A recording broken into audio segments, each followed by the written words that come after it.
What's up, everybody? Welcome back to another episode of the Commercial Kitchen Chronicles podcast. I'm your host, Pat Finley. I'm lead tech for General Parts in the Indianapolis, Indiana metro market. We service restaurant equipment in restaurants, hotels, schools, hospitals, nursing homes, grocery stores. Anywhere you find a commercial kitchen, you're more than likely to find us. Today's episode, we are going to discuss fryers. I'm not going to go into too crazy of a detail on them, but I have a couple different things I want to cover. First off, let's start with a millivolt system. It's your normal standing pilot fryers. These are generally cheaper fryer. Don't have a whole lot to them. Have a mechanical thermostat, a thermopile, a gas valve, high limit. Some have drain switches, some don't. But they're pretty much your run-of-the-mill fryer. Gas, they can be natural gas, propane, just depending on where they're at. Propane in food trucks, rural areas. Natural gas in most of your inner city and surrounding areas. Some things to be leery of or to watch out for with a millivolt fryer is gas pressure. Gas pressure is crucial for several reasons. First off, if you have too high of gas pressure, you can overpower your thermopile and actually create too much voltage and will actually burn it out prematurely. Also, I've seen in the past where your pilot will actually act as a blowtorch to create a hot spot on the fry tank, and I've actually had one melt a hole in one. It's kind of crazy. I was at a bar. The cook was kind of excited. He's like, "Yeah, I installed this myself." He said, "Somehow I got a hole in the fry pot." So I go there and look at it, and sure enough, he had like a T-pound system hooked up, and that pilot was a blowtorch and literally burnt a hole in the steel fry tank. So, non-warranty. He's out of fry tank. In that situation, it's cheaper to buy a whole new fryer. So how a millivolt system works is it takes a small pilot flame and directs it at the top tip of a thermopile. A thermopile is a millivolt producing device. Generally, I like to say it produces around 750 millivolts. It is then attached to your high limit on one side, and the other side goes to your gas valve. It comes out of the high limit, goes back to your gas valve, and that is your pilot safety circuit. So you get there, you turn that gas valve to pilot, press it and hold it, and you light your pilot assembly.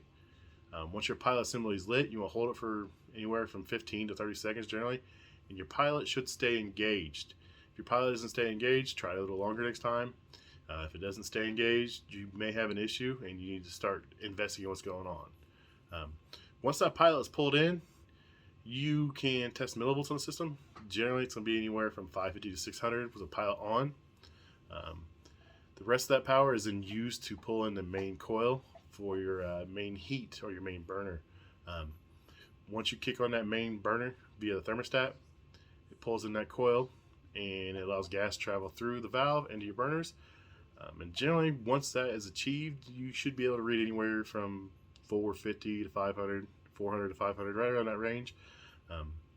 Anything below 300 left, you're going to start running into problems where you're going to be underpowering your valve, you're going to drop out coils, and you're going to have issues. Another thing to look out for on a millivolt system is under gas pressure. What will happen is you will not generate enough millivolts, and you will have problems with your pilot dropping out, and you won't light, you won't burn. So that's just a couple things to look out for in a millivolt fryer. Troubleshooting millivolts is pretty easy. When I get a call, I like to go there. First thing I do is check the pilot. Pilot's not lit. I pull the fryer out. I want to check the gas hose. Pretty common issue on these gas hoses, especially with quick connects, is they pull a unit out to clean and they don't realize they hit it, and it's partially pushed on. He said, always want to check that gas quick connect and gas shut off first. A lot of easy service calls are just prevented by the customer checking the quick connect. A lot of times when I'm on call and they say they got banker fryers down, I always tell them to check that first. I mean, it can save you from getting called out in the middle of the night. You never know. So once I'm sure I have gas flow, I go back up to the front of the unit, try to light the pilot again. If the pilot doesn't stay pulled in, doesn't stay lit, I then unhook the thermopile from the system. I take my alligator clips on my meter, attach it to the thermopile, not hooked up to the gas valve. I will push in the pilot button and light the pilot. I'm going to let it run for about a minute and a half. By doing this, I'm going to ensure I'm getting proper millivolt generation. If the millivolts aren't between 725 and 775, we have a problem with the thermopile. If we have 725 to 775, then we know we have a good working thermopile. Next thing I would check would be the high limit. I'm going to pull the wires off the high limit, and I'm going to check for continuity across the terminals or ohms. Either way works. if you have continuity or ohms, you know you're good. If it says OL or no ding, you know you got an issue with your high limit. Some are resettable, some are auto resetting. It just depends. If your high limit's good, I will hook the thermal pile back up. I'll test for shorts to ground. If you have a short to ground in the millivolt system, your pilot's not going to stay lit and you're going to have issues. You're going to be fighting that for a while. So let's say your pilot does stay lit. You check your voltage and you're getting 600 millivolts, or 550, 600 millivolts.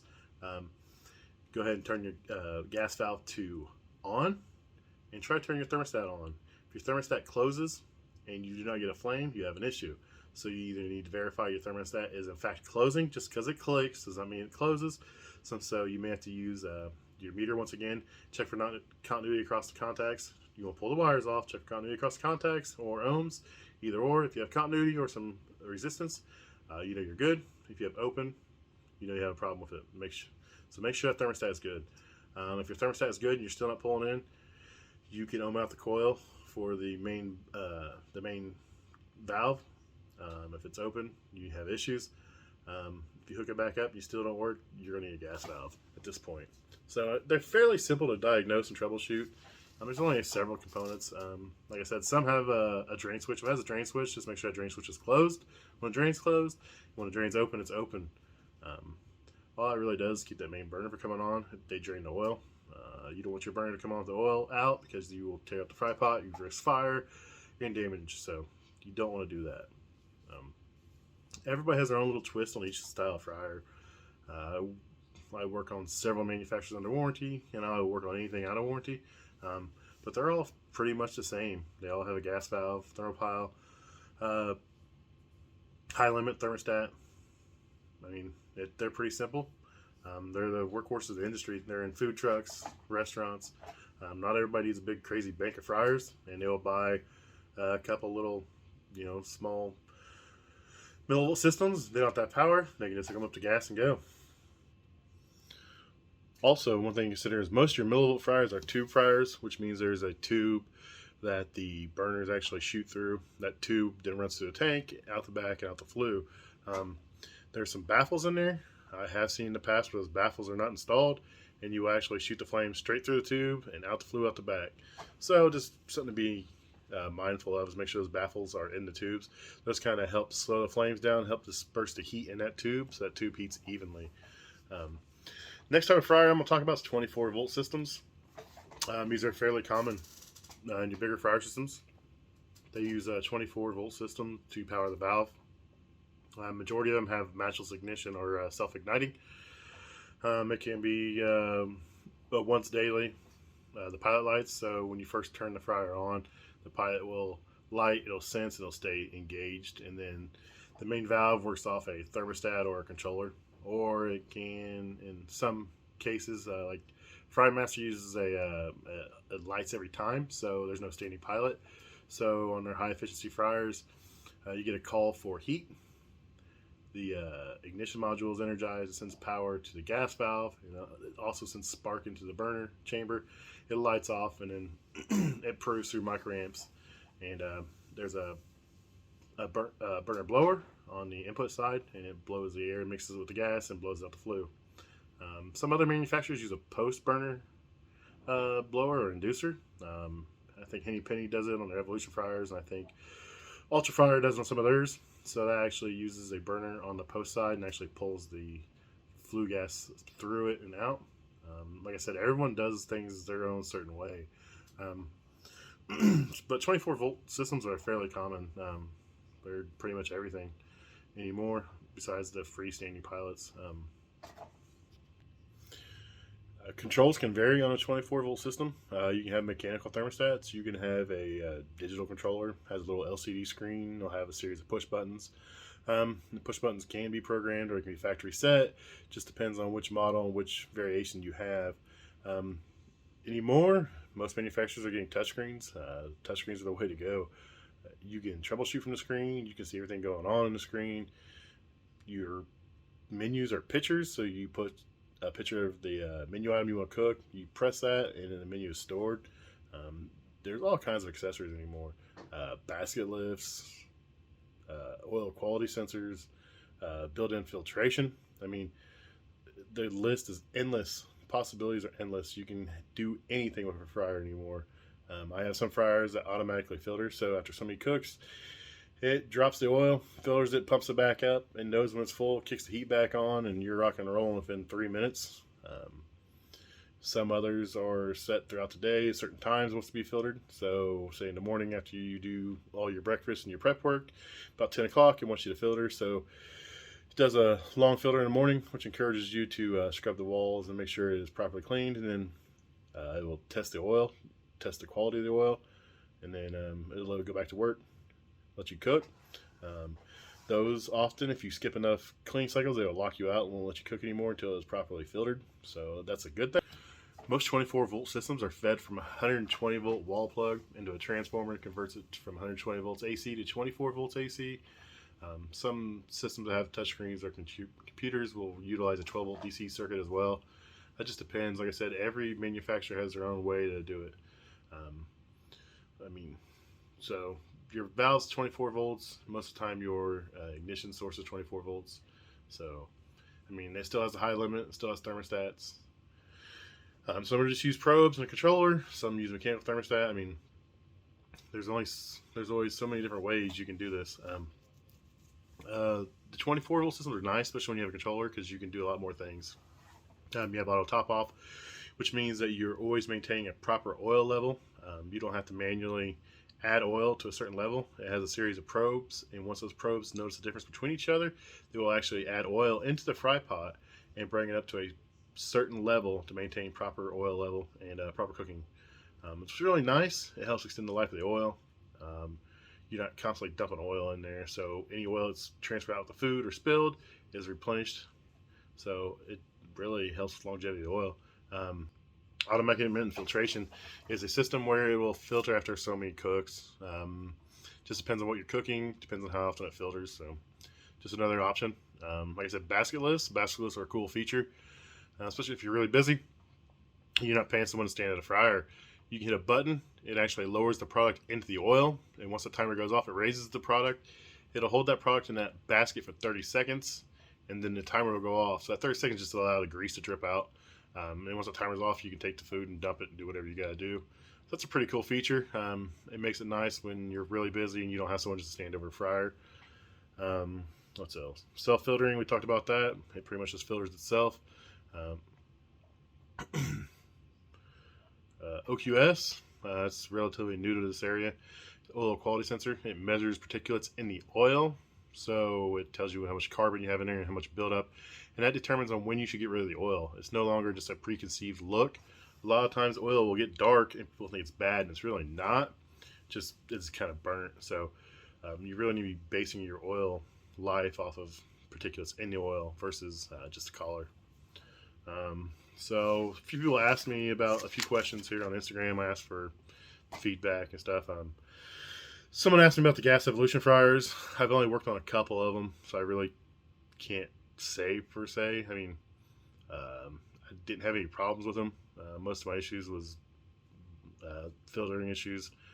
Most of the time they're not changing the filter paper. So on built-in filtration, they really need to be mindful of that filter paper. If they don't change it, it's going to be slow to pump back up, or not pump at all. If they don't have filter paper in there, those crumbs of particulates get sucked into the filter system, and it will get trapped in valves, trapped in elbows, and pack in there. And then once you get those things packed full, you got to tear apart and fix it. Tear them apart, poke them out, clean them out, whatever is not fun to do, because by the time we get there, it's 2 in the afternoon. That fryer's 350 degrees, and you're trying to play with hot oil and trying to clean out a clog. So it's not always fun. So make sure they clean the filter paper.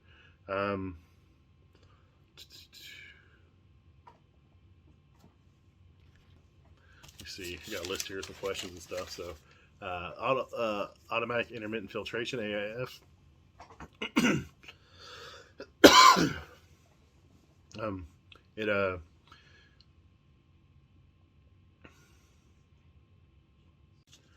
All right, I'm gonna get to a few questions. I asked for questions or topics to talk about on Instagram for fryers. So let's start off here. Your favorite fryer to work on?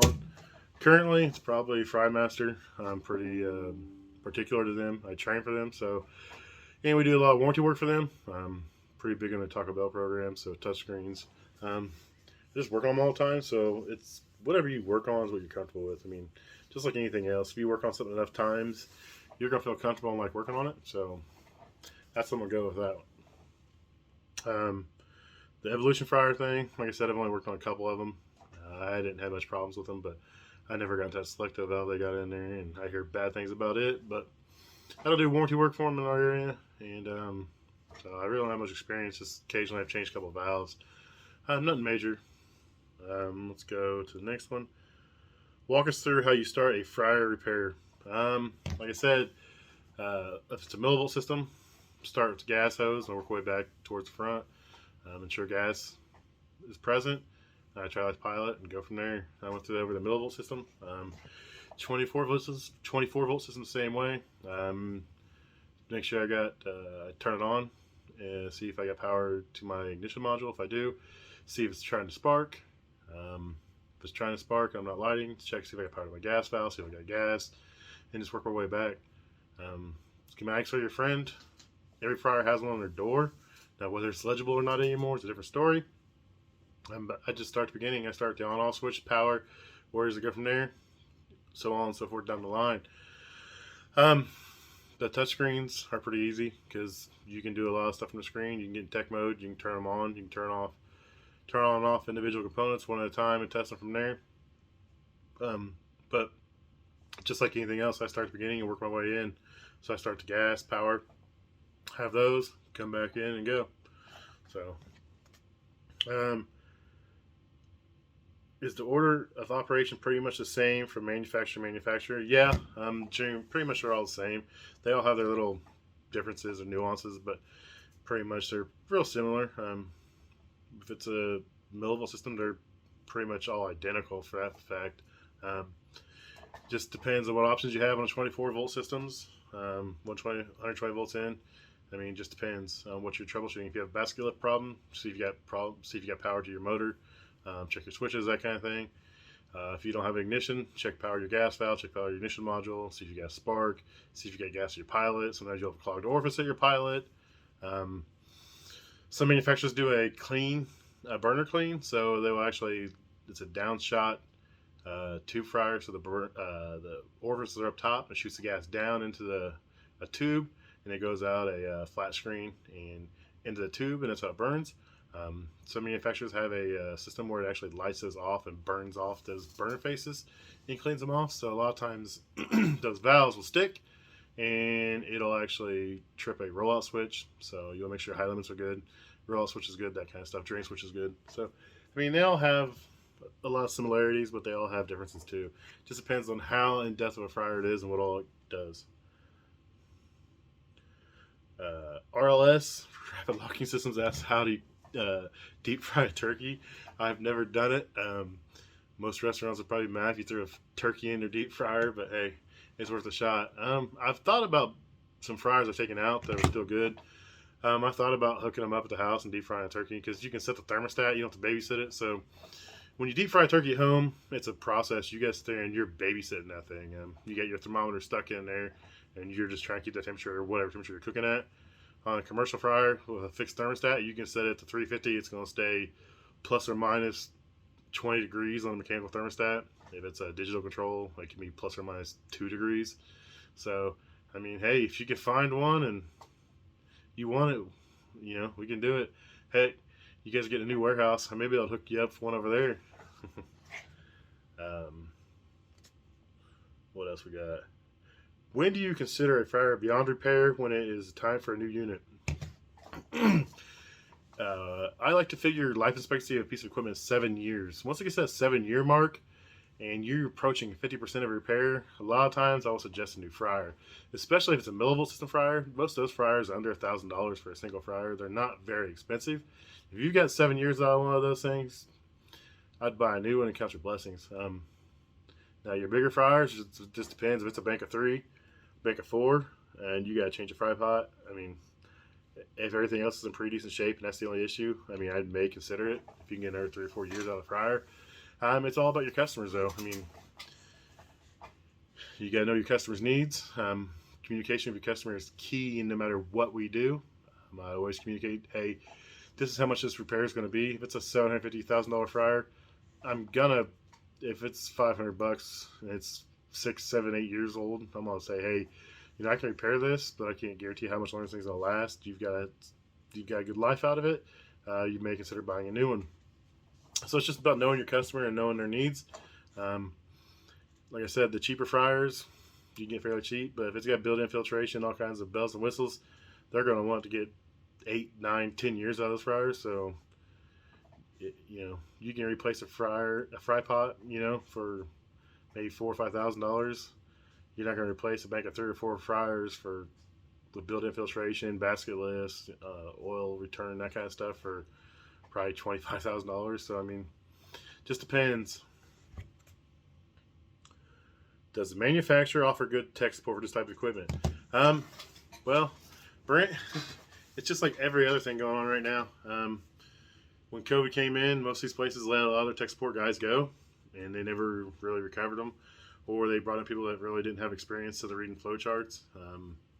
It's all about who you know. Luckily, I'm friends with some pretty good people at some places, and I get jumped the line. I just call directly to some people I probably shouldn't bother, but hey, they answer the phone, they help me out, so I get lucky there.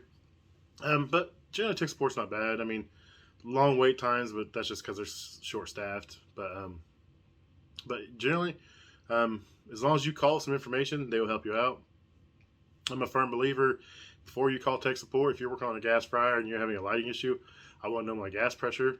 I want to know my voltage is going to my gas valve. I want to know my voltage is going to my ignition system. So, I mean, just like everything else, do a little bit of homework first before you call, and generally they can help you out. But if you just call and tell them it won't light and you don't have any idea why it won't light, you haven't tried anything, you're going to have a rough time. So it's all about what information you give them, and that'll help you get the information you need. That's all the questions I really have. I appreciate you guys helping me out with some questions, some topics. I got vacation coming up, but I'm going to try to take my stuff, record a couple episodes. I think next week I may break into combis or I may break into normal ovens. I'm not sure yet. If you guys have any questions, comments, or concerns, you can email me at commercialkitchenchronicles@gmail.com. Please subscribe to my YouTube, Spotify, Stitcher. I'm trying to get on some other platforms, but those two right now for the podcast. You can join my Facebook group. You can like my page on Facebook. I'm on LinkedIn. I'm on Twitter, TikTok, Instagram. So anywhere you can find me, just look up Commercial Kitchen Chronicles and it should lead you to me. Thanks for tuning in and have a great day, everybody.